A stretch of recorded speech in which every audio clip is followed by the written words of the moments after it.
Ond nôl yn un nawr at yr adran B, y Merlod Cymreig, y meirch dros 4 blwydd oed. Mi oedd na 7 wedi cofrestru, ond 5 sy'n y nawr. O'n i'n meddwl bod e'n mynd I ddiysgu het. Mae Richard yn whare gyda ni heddi. Sponsor, wy'n credu fe, yn dod I gyflwyno. Dewch i ni gael gweld. Le fydd I ligad a'i het yn mynd. Wel, maen nhw'n cadw cerdded, so ni moment neu ddwy wrth cael gwybod. Dere Richard, llai o siarad nawr, ni moyn gwybod. Os na un di mynd a dy sylw di? Ie, yn y farn I, fi'n credu Walsec y Colorado, y ceffil Broc, y ceffil Cwrw y Llath, nawr ni siarad blan, yn dwylo Colin Tibby. Fe licen I weld e'n hennill, mae fe'n boni, mae fe'n Gymraeg, achos ar ôl trafod yr adran B, fel ceffil marchogaeth, blynydde cynt mae patrwn Cymraeg wedi cael ei golli, ac ni'n neud gwaith da ar hyn o bryd I ddod nôl ar Cymraeg, nad mae bach o'r A I edrych ar y ceffil nawr. Ti'n edrych ar ei benne, mae fe'n bert yn diwedd. Mae y llyged mawr, y pant ychydig bach o dish, fel ti'n gweud. Ie. Na beth mae bobl yn gweud, dyle'r A, B, C, D, dylen nhw just tyfu, ond... A'r clister. Y clister bach. Ti'n cael clister bach yn oed ti. Mae'r patrwm fel ti'n gweud yn dda clir. Ie, so na, Walsec y Colorado. Bawn o fod na rwle, ond gewn ni weld. Ac yn dyla'r het yn agos iawn iddi galon. Mae e tro hyn. Fel I benderfyniad ar hyn o bryd.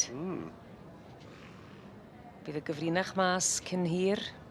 Sdim unrhyw drefen fan hyn, mi'n credu os e.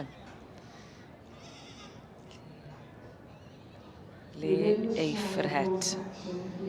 A le eiff y garden goch a'r hiban.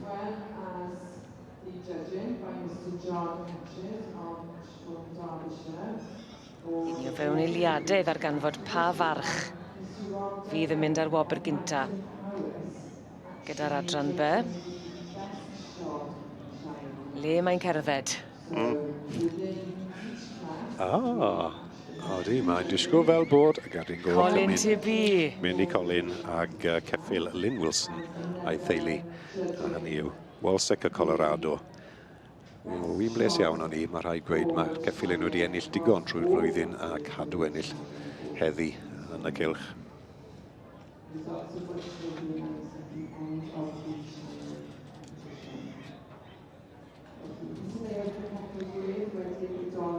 Colin Tibby wedi wneud gwaith arwrol ar hyd y blynydde yn do.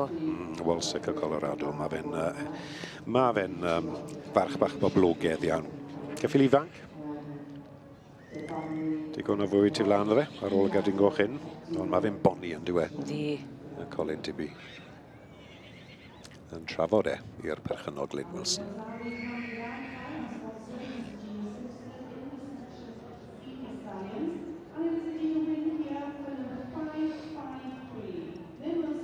Mae'n lun hardd iawn. Yr ail.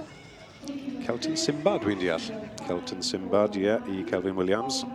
Ger Abertawe fyna, wedi cael ei fagu wrth Heaton Romeo, gallan o Penwood Sea Breeze. Ac ni'n gweld y trydydd, Blaen Pentre Harvey Moon. Blaen Pentre Harvey Moon, Holly Harford. Blaen Pentre Silver Coin, allan o Blaen Pentre Moonlight, ond yn yr ail sydd fan hyn. Celton Simbad. O'r march Heaton Romeo a'r gaseg Penwood Sea Breeze. A drws nesa, mae'r trydydd. A dyma ni y trydydd. Blaen Pentre Harvey Moon. Yr ceffil gwyn sy'n gallu ti ddim fod mwy gwyn. Mae gwaith wedi mewn I cot hwn wedi ni, ond Blaen Pentre Harvey Moon yn drydydd I Holly Harford. O'r march Blaen Pentre Silver Coin a'r gaseg Blaen Pentre Moonlight.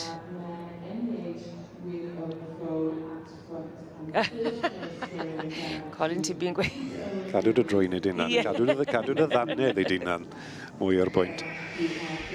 Yn feistr yn dweud ar y dangos. Colin Tibby. Colin Tibby.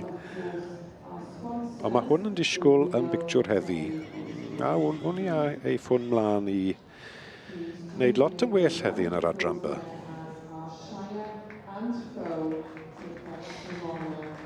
Dyma ni, Walseca Colorado. Enillydd adran by a'r dosbarth i'r meirch dros 4 blwydd o'd. Yn nwylo medrus Colin Tibby yn feistr ar y dangos yma yn y sioe fawr yn Llanelwedd, a llon gyfarchiadau mowr iawn i Lynn Wilson, y perchennog.